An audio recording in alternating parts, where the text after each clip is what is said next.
BNP chairperson ও সাবেক প্রধানমন্ত্রী বেগম খালেদা জিয়ার চিকিৎসায় সহায়তা দিতে ৫ সদস্যের একটি চীনা মেডিকেল টিম বাংলাদেশে এসেছে।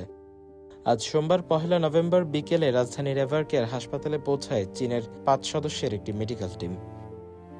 খালেদা জিয়ার চিকিৎসায় প্রাথমিক মূল্যায়ন ও চিকিৎসা সহায়তাই তাদের মূল দায়িত্ব। ব্যক্তিগত চিকিৎসক ডক্টর আল মামুন গণমাধ্যমকে জানান, এই টিম ইতোমধ্যে হাসপাতালে কাজ শুরু করেছে। তিনি আরও বলেন, মূল চিকিৎসক দল আগামীকাল মঙ্গলবার ২রা ডিসেম্বর ঢাকায় পৌঁছাবে। হাসপাতালের মেডিকেল বোর্ড জানায়, খালেদা জিয়ার বর্তমান শারীরিক অবস্থায় বাড়তি বিশেষজ্ঞ মতামত জরুরি হয়ে পড়েছে। সে কারণেই চীনা বিশেষজ্ঞদের যুক্ত করা হয়েছে। এর আগে দুপুরে বিএনপি মহাসচিব মির্জা ফখরুল ইসলাম আলমগীর বলেন, দেশীয় ও বিদেশি চিকিৎসকদের তত্ত্বাবধানে খালেদা জিয়ার চিকিৎসা চলছে। তিনি জানান, চেয়ারপারসন এখন অত্যন্ত অসুস্থ। দেশের মানুষের কাছে দোয়া চেয়েছেন তিনি। দ্রুত সুস্থতার জন্য প্রার্থনাও করেন সবাই।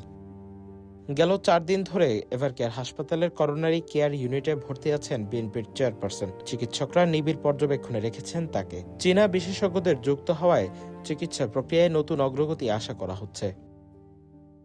News desk, CTG post, Chittagong.